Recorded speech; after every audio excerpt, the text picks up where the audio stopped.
తాకట్లో ఉన్న బంగారాన్ని విడిపించి ఆ రోజున మార్కెట్ ధర కట్టి మిగిలిన డబ్బును మీకు అందిస్తుంది కొమ్మూరి గోల్డ్.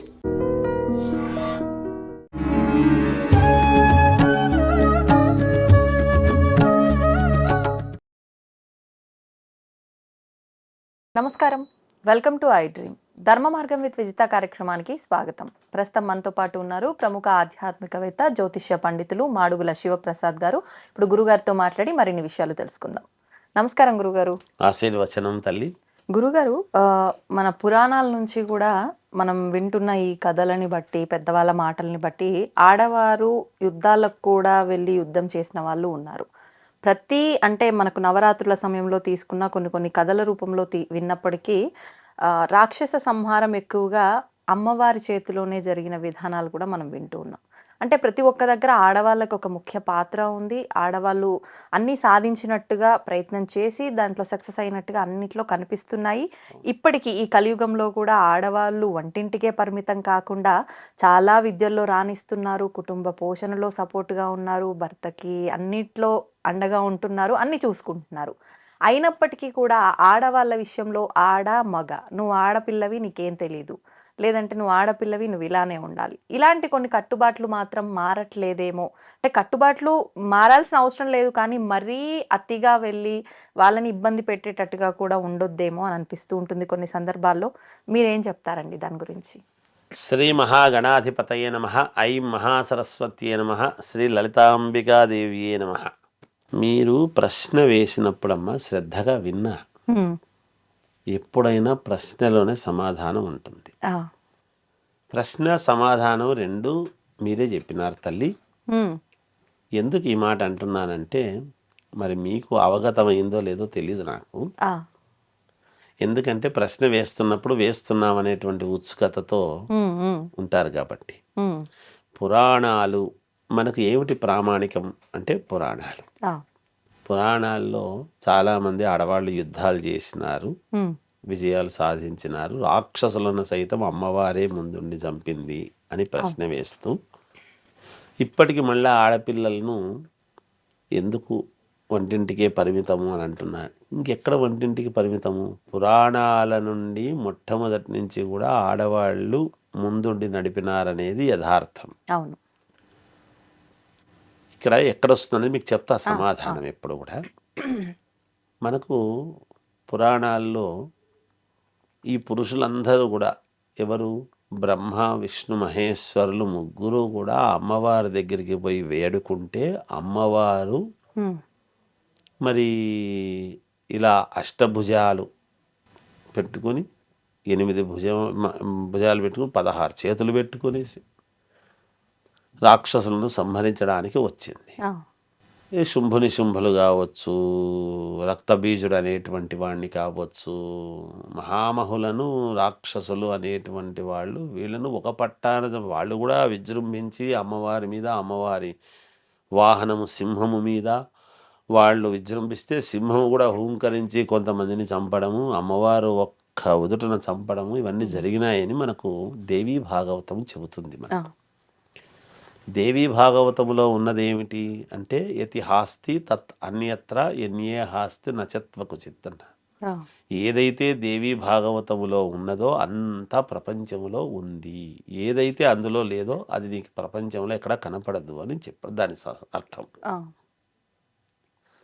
అలా అమ్మవారు అలా చేసింది అంటే, ఇప్పటికీ నాకు తెలిసినంత వరకు ఎవ్వరూ కూడా ఆడవాళ్లను ఇంట్లో వంటింటి వాళ్ళలాగా చూస్తున్నారు, చేస్తున్నారు అని అనుకోవడం చాలా తప్పు.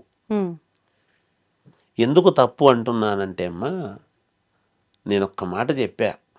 వివాహం చేసుకుంటున్నటువంటి సందర్భంలో సప్తపది అనేటువంటిది నడిపించిన తర్వాత ఇద్దరు కూడా ఈ పురుషుడి యొక్క చిటికెన వేలు, స్త్రీ యొక్క చిటికెన వేలును పట్టుకొని ఇలా తిరగటం, అగ్ని చుట్టూ మామూలుగా తిరగటం జరుగుతుంది. అగ్ని సంస్కారం, హోమం అనేది చేస్తారు. ఈ పాణిగ్రహణ సమయంలో హోమం చేస్తూ ఉండేటువంటి దాని దగ్గర కొన్ని మంత్రాలు చెప్పి వాళ్ళని తిరగనిస్తారు.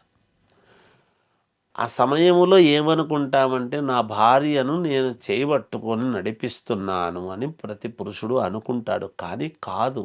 హ్మ్. స్త్రీ శక్తి, నేను నీకు శక్తిని ఇస్తున్నాను, నువ్వు ముందుకు పద అని నడిపిస్తున్నది స్త్రీ. భార్య భర్తను నడిపిస్తుంది. ఓహ్! దాన్నే ఇంగ్లీష్లో ఏం చెప్తున్నారు, ఎవరీ మెన్ బిహైండ్ ఉమెన్.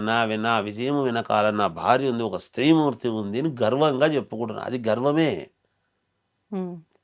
ఇంట్లో ఉంది, ఇంట్లో ఉంది, ఇంట్లో ఉంది, ఇల్లాలు అంటే ఇల్లు ఎప్పుడూ కూడా వీడు ఎక్కడ తిరిగినా, ఎక్కడికి పోయినా, ఎన్నాళ్ళు పోయినా వాడి ఇంటికి రావాల్సిందే తప్పదు. స్త్రీ అయస్కాంతం, వీడు ఇనప ముక్క. ఎక్కడికన్నా పో, వీడు మళ్ళీ ఇంటికి రావాల్సిందే తప్పదు. అందుకే ఇల్లాలు అంటే వీడు ఇంటి పురుషుడు అని చెప్పలే. హ్మ్. ఇల్లాలు, గృహిణి, యాహ్! గృహం ఒక పద్ధతి. అందుకని స్త్రీ శక్తి ఎప్పుడు మామూలుగా కృతయుగములో దైవశక్తి, అవును. త్రేతాయుగములో ఏం జరిగింది, అమ్మవారి వల్ల జరిగింది. అలాగే ద్వాపర యుగములో ద్రౌపదీదేవి వలన మొత్తం అంతా జరిగింది. ఆ! కలియుగములో గృహే గృహే శక్తి అన్నాడు. ఇంకా గృహే గృహే శక్తి అన్నప్పుడు హ్మ్. ఎక్కడ ఆడవాళ్ళని తక్కువ చేసినట్టు, తక్కువగా చూపబడుతున్నారు అనేటువంటి వాళ్ళు అది తప్పు. చూడకూడదు. వాళ్ళకు తెలియక, శాస్త్రాలు తెలియక ఆ! ఏదైనా తక్కువగా చూడవచ్చునేమో. ఒకటి పక్కకు పెట్టండి. ఆ! ఆడపిల్లలను బయటికి పోవద్దండి, చెయ్యొద్దండి, చెందొద్దండి అనేటువంటి మాట అంటున్నారు అంటే హ్మ్. మనం దీన్ని రెండు రకాలుగా ఆలోచన చేయాల్సిన అవసరం ఉంటుంది. ఆనాడు రక్తబీజుడు, ఇప్పుడు శుంభులు ఇలాంటి రాక్షసులు కొంతమంది ఉన్నారు. అమ్మవారిని సైతము ఆ! శుంభుడు ఏమనుకున్నాడు, వాడు శుంభుడు చాలా గొప్పవాడు, అవును. అన్నదమ్ములు ఇద్దరు, వాడిని నువ్వు వివాహం చేసుకుంటే చాలా యోగము, వాళ్ళ దగ్గర ఏముంది, పరమేశ్వరుని దగ్గర బూడిద తప్ప ఏమీ లేదు, ఈయనను చేసుకుంటే నీకు బాగుంటుంది అనంత రాయబారం చేసి చేసి పోయిన వాడినల్లా చంపేస్తూ, ఒరేయ్ నేనెవరనుకున్నావు, ఏమనుకున్నావు అనేటువంటి మాటలన్నీ కూడా అమ్మవారు చెప్పి, అంతసేపు వాదోపవాదాలు ఎందుకు అంటే, హ్మ్. అంటే ఒక సమయము తీసుకోవాలి ఎవరైనా కూడా. అటువంటి మహాతల్లి ఉన్న రోజులలోనే రాక్షసులు ఉన్నారు అంటే, ఇప్పుడుండేటువంటి ప్రపంచంలో రాక్షసుడు ఎక్కడున్నారు? రాక్షసులు అంటే ఏదో రెండు కొమ్ములు పెట్టుకొని, వికార స్వరూపము పెట్టుకొని, పళ్ళు దంతాలు బయటికి పెట్టుకొని, చెవులు ఇంత పొడవు పెట్టుకొని ఏదో ఉంటారు అనుకోవడం చాలా తప్పు. హ్మ్. ప్రతి మానవుడిలోనూ మనము నరసింహస్వామిని ఎందుకు తీసుకుంటున్నాము అంటే, సగము నరం, సగం మృగం. ఆ! ప్రతి మనిషిలోనూ దానవుడు, మానవుడు ఇద్దరు ఉంటారు. ప్రతి మనిషిలోనూ రాక్షసుడు అనేటువంటి వాడు ఉంటాడు. హ్మ్. అయితే రాక్షస గుణాలు ఎక్కువగా పెట్టుకున్నటువంటి వాడు రాక్షస జాతి. ఆ! మానవ గుణాలు ఎక్కువగా పెట్టుకున్నటువంటి వాడు కొంచెం దైవాంశ సంభూతుడు అని. అవును. అందుకనే మనకు రాముడు మానవుడుగా పుట్టి దేవుడైనాడు అని. హుహుహు. ఇప్పుడు కొంతమంది మనము పీఠాధిపతులను, ఇంకొకరిని ఎందుకు మనం అందరినీ ఆరాధిస్తున్నాము అంటే, దైవత్వాన్ని వాళ్ళు ఎక్కువగా పొందుపరుచుకున్నారు కాబట్టి. ఏది మామూలు మానవుల్లాగా నేను ఉండకూడదు, మానవ జన్మ ఎత్తి కూడా ఆ! కొంత చెయ్యాల్సినటువంటి పనులు ఏదైతే చేసుకుంటూ ఉన్నారో ఒక పద్ధతిగా అందరినీ సాత్వికముగా చూసేటువంటి బుద్ధి ఎవరినైనా ఒకటే విధముగా చూసేటువంటి విధానము ఉంటుంది. అందుకనే సత్వరజస్తమో గుణములు, ఇంద్రియ నిగ్రహ శక్తి ఇవన్నీ పెట్టుకొని ఎవరైతే ఒక పద్ధతిని పాటిస్తూ దైవత్వాన్ని ఎక్కువగా ఆరాధిస్తూ ఉంటారో వాళ్ళు కొంచెం యోగులు, సర్వసంగ పరిత్యాగులు, యతీశ్వరులు ఇలాంటివి మనం చెప్పుకుంటూ వస్తాం. అవును. అట్లాంటి వాళ్ళు సమాజంలో నేటికి ఉన్నారమ్మా, జాగ్రత్త అని చెప్పటమే కానీ వీళ్ళను బయటికి పోవద్దని కాదు దాని అర్థం. ఆ! ఎదటి వాళ్ళు దుర్మార్గులు ఉంటారు కనుక నువ్వు జాగ్రత్త అనేటువంటిదే కానీ, ఆనాడు ఝాన్సీ రాణి కానీ, ఇప్పుడు రుద్రమదేవి కానీ, ఇంకొకరు కానీ అందరూ కత్తి పట్టుకొని ఎప్పుడు పోయినారు? పుడుతూనే పోలేదు వాళ్ళు. తప్పనిసరి అయ్యి మరి అందరినీ ఏకధాటిగా ఇబ్బందులు పెడుతూ ఉంటే, ప్రతి స్త్రీ కూడా గృహే గృహే శక్తి అన్నారు కాబట్టి మా శక్తి ఏమిటో చూపిస్తాము అని విజృంభించి వాళ్ళు పోయి కత్తి పట్టుకొని చివరికి విజయం అనేటువంటిది సాధించారు అని. ఈరోజు అదే పనిగా పుట్టిన ప్రతి వాళ్ళను ఆడపిల్లను కత్తి పట్టుకుని నువ్వు బయటికి పోమ్మా అని పంపిలేము కదా. పంపిలా. నువ్వు నరికేసేపో, నీకేం ఇబ్బంది లేదు పో, వాళ్ళందరూ చేసినారు కాబట్టి నువ్వు కూడా ఝాన్సీ రాణివే పో అనొచ్చు. ఝాన్సీ రాణివని ఒక గుర్రము ఒక కత్తి ఇచ్చిపోయి అందరిని నరుకుపో అంటే ప్రపంచం ఒప్పుకోదు కదా. అందువల్ల వద్దు తల్లి. బయట కొంచెం దుర్మార్గులు ఉంటారు. వాడు దుర్మార్గుడు రా అని చెప్తే కోపం ఈ రోజుల్లో. అవును కదా. అంతే అండి. కాబట్టి నువ్వు పోవద్దు.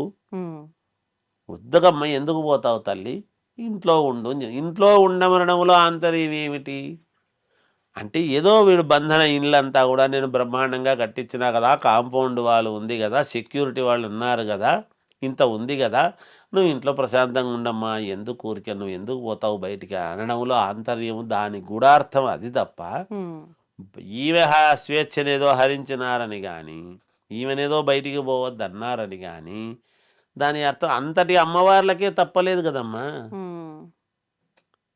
కదా, అంతటి అమ్మవారికి తప్పలేదు కదా. వాళ్ళు దేవతలందరినీ కూడా ఇబ్బంది పెట్టి, వాడు దేవేంద్రుణ్ణి సైతం ఇబ్బంది పెట్టి రాజ్యాన్ని ఏలుతూ ఉన్నారు శుంభులు అని రాక్షసులు. మరి అట్లా దేవతలను సైతం పెట్టుకుని ఉంటే వాళ్ళు మా చేత కావడం లేదు, ఎక్కడో దాక్కుని అమ్మవారికి వేడుకుంటే నువ్వు రావాల్సిందే తల్లి, నువ్వు ఒక రూపంతో రావాలి, వీడి కోసం ఒక ప్రత్యేకమైన రూపాన్ని ఎత్తాలి అనేటువంటి కోరిక కోరుకుంటే కదా వచ్చి అమ్మవారు ఇచ్చేసింది. ఇక్కడ అమ్మవారు భగవంతుడు సైతం మనము పూజలు చేసుకునేటువంటి శివుడు, విష్ణువు, బ్రహ్మ వీళ్ళందరూ సైతం అమ్మవారిని కోరారు అంటే స్త్రీకి ప్రాధాన్యత ఇచ్చినట్ట, ప్రాధాన్యత లేనట్ట? ఇచ్చినట్టే. ఇంట్లో బయట ఎంత మగవాడు ఎంత విజృంభించి 10 మందికి అనర్గళంగా స్పీచ్ ఇచ్చినా ఇంటికి పోయిన తర్వాత ఏమండి అనగానే పరిగెత్తుకుంటూ ఏం సంగతి అని అంటాడు. ఏదో కాఫీ తీసుకోండి అంటే వంటిలో పోయి కాఫీ తెచ్చుకుంటాడు, తాగుతాడు. అది ఎవరికి చెప్పం బయటికి. ఇంట్లో జరిగేది అదే. అంతే కదా. నేను ఇంకో మాట చెప్తా, ఇవాళ శ్రీశైలం పోతాం, ఎక్కడ దేవాలయాలన్నా వెళ్ళండి, మీరు బాగా గమనించండి.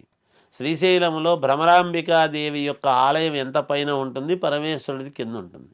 ఇవాళ పెళ్ళిళ్ళల్లో ఎంతమంది స్టూళ్ళు వేసుకొని ఆడవాళ్ళు పైన కూర్చుంటున్నారు, మగవాడు పీటల మీద కింద కూర్చొని చేసుకుంటున్నారు లేదా చెప్పండి ఒక్కసారి. అంటే ఆరోగ్యం బాగాలేకని కాదు, కారణాలు అనేకం ఏమైనా కావచ్చు కాక మనం వాటిని వెతకరాదు. మరి స్త్రీకి ఒక కుర్చీ వేసి ఆమె కింద కూర్చోలేదులేండి నేను కూర్చుంటానులేండి సర్దుకొని చేసుకుంటున్నారా? ఉన్నారు. ఏ కారణమైనా కావచ్చు గాక. ఎంతమంది అలా కూర్చొని చేసుకుంటున్న వాళ్ళు లేరు పెళ్ళిళ్ళల్లో. అందుకని స్త్రీకి ఎప్పుడు కూడా ప్రాధాన్యత ఎక్కడ తగ్గించలేదు. ఏ మానవుడు ఎంత తగ్గిద్దామన్నా తగ్గించలేడు స్త్రీ ప్రాధాన్యత. ఎందుకంటే వాడు పుట్టుకకు కారణం. వాడు బాధ కలిగితే అమ్మా అని ఒక స్త్రీనే పిలిచాలి. తన కొడుకు వాడైనా బాధ కలిగితే వీడి భార్యనే పిలిచాలి అమ్మా అని. ఇది నేను చెప్పేది ఏముందమ్మా, ప్రతి వాళ్ళు చెప్తున్నారు ఇవాళ ప్రసార మాధ్యమాల్లో, సినిమాల్లో, శాస్త్రాల్లో, బయట ప్రతి చోట. ఏ స్త్రీకి ప్రాధాన్యత అనేటువంటిది ఎప్పుడు కూడా పోగొట్టలేదమ్మా. కాకపోతే ఆ స్త్రీ దాన్ని విలువగా పెట్టుకుంటుందా లేదా అనేది ఎవరికి వాళ్ళని బట్టి ఉంటుంది. అంతే కదా, వాళ్ళ నడవడిక కదా. అంతే కదా తల్లి. ఇప్పుడు ఒక గౌరవము నిలబెట్టుకుంటున్నారా పోగొట్టుకుంటున్నారా, ఇచ్చిన గౌరవాన్ని అని ఎవరికి వాళ్ళకు బట్టి ఉంటుంది. నాకు ఒక గౌరవం ఇస్తే నేను ఆ గౌరవాన్ని నిలబెట్టుకుంటున్నానా పోగొట్టుకుంటున్నానా అనేటువంటిది నేను ఆలోచన చేసుకోవాలి. స్త్రీ ఎప్పుడూ కూడా గొప్పదే. ఎక్కడ తక్కువ చేయడానికి అవకాశం ఉంది? ఎక్కడా లేదు. భర్తకు ప్రాధాన్యత కలుగుతుంది అంటే ఎప్పుడు కూడా పురుషుడి యొక్క సంపాదన కానీ పురుషుడి యొక్క ఇది ఎప్పుడు తెలుస్తుంది అంటే వాడి భార్యను చూస్తే తెలుస్తుంది. ఆమె వేసుకున్న నగలు కానీ ఆమె చేతిలో నడిచేటువంటి వ్యవస్థ కానీ. ఇంట్లో అమ్మగారి మాటరే, అమ్మగారు ఏం చెప్తున్నారు చూడ తెచ్చేయిపో అని చెప్తాడు వీడు. వీడు చెప్పిండేది ఏముండదు, వీడు చెప్తే పలకడు. వీడు ఏదన్నా అవసరమై పిలిస్తే నేను పంపించిన వేరే చోటు కంటే వీడి పని వీరు ఊరుకుండాల్సిందే. అవునా సరేలే అని ఆమె పంపించిన తర్వాత వీడు ఏం చేస్తాడు? అసలు వీడే ఆమె చెప్పినట్టు వినాల్సిన వాడు. ఇంక ఇక్కడ తేడా ఎక్కడుందమ్మా? అందరూ ఇలా ఉండరు కదా గురుగారు, అన్నింట్లలో ఇలా జరగదు కదా. అన్నిట్లోనూ ఇలా ప్రాధాన్యత స్త్రీకి అంటే భార్యకి ఇచ్చే వాళ్ళు ఉన్నారు, ఇవ్వని వాళ్ళు కూడా ఉన్నారు, రెండు రకాల చాలా వాళ్ళు ఉన్నారు సమాజంలో. చాలా తప్పు. మనం అనుకుంటున్నాం ఇవ్వలేదు అని. ఇవ్వలేదు అనుకునే వాళ్ళే లోపల ఎక్కువ ఇస్తుంటారు. ఆ, అంతే, మనకు తెలియదు. భ్రమలో బయటికి ఉన్నారంటారా? వచ్చేదో భ్రమలో నేను ఇవ్వను, నేను చాలా అది ఇది అని చెప్తున్నాడు అంటే, ఇట్లా చెప్పండి బయట అదన్నా బాగుంటుందని చెప్పి పంపించుంటుంది ఆమె. అదే చెప్తుంటారు గౌరవం. పాపం. అంతేగాని ఆ, ఇది మన చేతుల్లో లేదమ్మా. ఏ పురుషుడి చేతుల్లోనూ లేదు వాడి జీవితం. ఉమ్, ప్రతి వాడు తాళి ఎప్పుడైతే కడుతున్నాడో స్త్రీ మెడలో, నా పంచప్రాణాలు నీ హస్తగతం అనే కదా చెప్పి చేస్తున్నాడు. ఆ, ఇంక వీడిదేముంది? ఇంక వీడిదేముందమ్మా? ఉమ్, మళ్ళీ నేను గొప్ప అనడానికి ఎక్కడి నుంచి వస్తుంది? ఆ, కట్టినవాడిదా, కట్టించుకున్న ఆమెది గొప్ప అని అంటున్నారు కదా. ఉమ్, ఉమ్, తాళి కట్టించుకుంటుంది అంటే కట్టించుకున్న ఆమెది గొప్ప. అవును. ఎక్కడ ఎక్కడ తగ్గిస్తారు? ఊరికే మనం అనుకోవడం కాదమ్మా. ఏదో వంటింటికి పరిమితం చేసినారు, మమ్మల్ని బయటికి రానిలేదు, మమ్మల్ని మా నోరు నొక్కుతున్నారు, చేస్తున్నారు, ఇవన్నీ ఏవో ఊరికే ఏవో మాట్లాడుతున్నారు స్లోగన్స్. ఇది ఇది కూడా బయటకు వచ్చాక చెప్తున్నారు. నొక్కుతున్నారు అనేది కూడా బయటకు వచ్చి చెప్తారు. మళ్ళీ వాళ్ళు ఎక్కడో ఉండి చెప్పరు. ఆ, బయటికి వచ్చి ప్రసార మాధ్యమాలలో మా నోరు నొక్కుతున్నారు, నొక్కితే ఎట్లొచ్చి మాట్లాడుతున్నారు. ఆ, ఇదే నిదర్శనం. ఎవ్వరు నొక్కలేరు, నొక్కరు.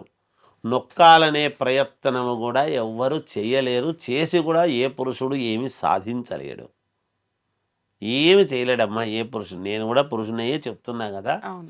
ఇవి అనుకోవడం తప్ప చేయగలిగింది ఏమీ లేదు. ఉమ్, మాలాంటి వాళ్ళం మేము ఆరాధించేది ఏమి? మళ్ళీ ఆ, అమ్మవారిని. ఇక్కడ ఎంత అని మాట్లాడినా అక్కడ మళ్ళీ అమ్మవారిని ఆరాధించాల్సిందేనా? ఇంకా అమ్మవారిని ఆరాధిస్తుండేటువంటి వాళ్ళు ముఖే ముఖే సరస్వతిని ఎందుకు చెప్పినారు? ఉమ్, ఎవ్వరి ముఖములోనైనా అమ్మవారి స్వరూపాన్ని చూడాలి. శ్రీరామచంద్రమూర్తి కూడా లలితాంబికాదేవి యొక్క అంశ అనే చెప్పారు. ఓ, అందుకే లాలిత్యం ఉమ్, ఉమ్, పద్ధతి. కాబట్టి ఏ స్త్రీకి ఆమె పురుషుడికి స్వేచ్ఛ ఆమె ఇవ్వాలి తప్ప, ఆ పురుషుడి యొక్క ఇది ఆమె చేతిలో పట్టుకుంది అంటే ఉమ్, ఎవ్వడు ఎక్కడికి పోవడానికి లేదు, చేయడానికి లేదు.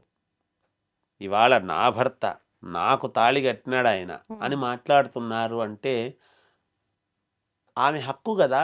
అవును.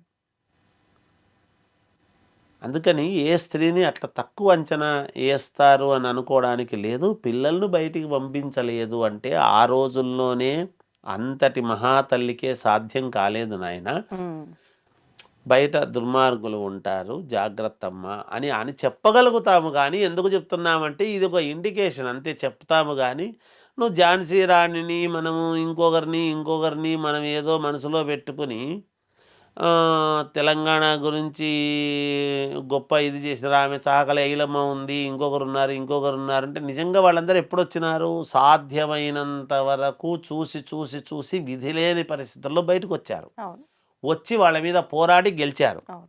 వాళ్ళు గొప్ప మనుషులు, గొప్పవాళ్ళు, ఆదర్శం తీసుకోవాలి. ఉమ్, కానీ మనం ఈరోజు పుడుతూనే ప్రతి వాళ్లకు కత్తిచ్చి బయట ఇవే పో, నీకేం పర్లేదు, నాకు ఝాన్సీ లక్ష్మీబాయి నాకు ఆదర్శం, ఇంకొక ఆమె నాకు ఆదర్శం, పో మేము కూడా మాకు ఛత్రపతి శివాజీ ఆదర్శం అని కత్తి పట్టుకుని గుర్రాలు అంటే తిరగలేం కదా.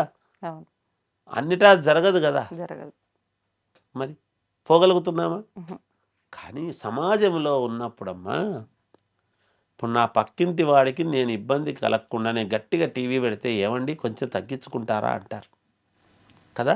అది మామూలు మానవ ఇదిలో మనం ఒక చోట ఉన్నప్పుడు ఉమ్, తానొవ్వక ఇతరులను ఒప్పించక హా, మనం చెప్పుకుంటున్నాం కదా. అవును. అవును. ఇంకొకరికి ఇబ్బంది కలిగేటువంటి పనులు నేను చెయ్యకుండా నా పని నేను చేసుకున్నప్పుడు కదా గొప్ప విషయం. ఉమ్, అప్పుడు కదా మనకు భగవంతుడు అనుకూలిస్తాడు. మనకు భగవంతుడు ఎప్పుడు అనుకూలిస్తాడు? ఉమ్, మనం పక్క గతంలో వాళ్లకు నేను ఉన్నప్పుడు. నిరంతరము ఇబ్బందులు పెడుతూ, ఇంకొకరిని నేను వేరే విధంగా మాట్లాడుతూ చేస్తూ, మనం అట్లా చేస్తే అవును. తప్పు కదా. నచ్చాడు భగవంతుడు కూడా. అందుకని అందుకు చెప్తూ ఉంటారు తప్ప ఏ స్త్రీని ఎవ్వరూ తక్కువ చెయ్యలేరు. బయటికి ఏదో ప్రగల్భాలు పలికి మనకు టీవీల ముందు నా భార్య నేను అట్లా ఇట్లా చెబితే వింటుందండి, ఇవి చెబితే వింటుంది కాదు. అక్కడ ఆమె ప్రేమతో ఏదన్నా అడిగితే అయ్యో అడుగుతున్నారని తెచ్చిస్తుంది. ఆ ప్రేమను చూడవాలి తప్ప నేను చెప్పంగానే వినింది అంటే భయపడి తెచ్చింది అనుకుంటే ఎట్లా? అది చాలా తప్పు. ఇది భయముతో ఏది సాగదమ్మా, ప్రేమతో జరుగుతాయి ఎప్పుడు కూడా. భార్యాభర్తల మధ్య ఉండాల్సినటువంటిది ప్రేమ, అనురాగం. అంతేగాని భయము కానీ ఏదో నేను ఇట్లా నలిచేస్తాను, ఇట్లా నేనంటే ఏమనుకున్నావు అట్లా అంటే మహావీరుడు అయితే మళ్ళీ తల్లి దగ్గరికి పోతే వీడు వంగి నమస్కారం చేయాల్సిందే. ఆమె స్త్రీమూర్తి, ఈమె స్త్రీమూర్తి. ఈమె నీ బిడ్డకు తల్లి, నువ్వు ఒకరికి తల్లి. ఏమి చెప్పండి, గొప్పతనం ఏముంది ఇక్కడ? అయిపోయా కదా, ఏముంది? అందువల్ల ఏది కాదమ్మా, ఆడవాళ్ళు ఎప్పుడూ మగవాళ్ళ కంటే ఆడవాళ్లే గొప్ప. నేను కెమెరా ముందు చెప్తున్నా, త్రికరణ శుద్ధిగా చెబుతున్నా, అందులో సందేహమే లేదు. నిస్సందేహంగా ఆడవాళ్లే గొప్పవాళ్ళు, మహామణులు, అనేక రకాలుగా ఎన్నైనా చెప్పొచ్చమ్మా. అంటారు దానికి ఏమీ తప్పులు ఎత్తాలి, సభాముఖంగా ఒప్పుకోవాలి. ఇది యథార్థం. నేను ఒప్పుకోవడం ఏమిటి? త్రిమూర్తులే ఒప్పుకున్నారు. అమ్మవారి అనుగ్రహంతో మమ్మల్ని ఇట్లా చేయమంటే మేము చేస్తున్నాము, నిమిత్త మాత్రులము అని త్రిమూర్తులే చెప్పారు. ఎందుకు? నేను ఒక చోట దేవి భాగవతం చదువుతున్నా కాబట్టి నాకు తెలుసు, కాబట్టి ఉన్న విషయం చెప్తాను. ముందు కూడా తెలుసు కాబట్టి ఇది తెలుసుకోవాలి. ఆడవాళ్ళు ఎప్పుడు గొప్పవాళ్ళు కాబట్టి ఆడవాళ్ళు మీకు జోహార్లు. మంచిది తల్లి. జై. ధన్యవాదాలు గురుగారు.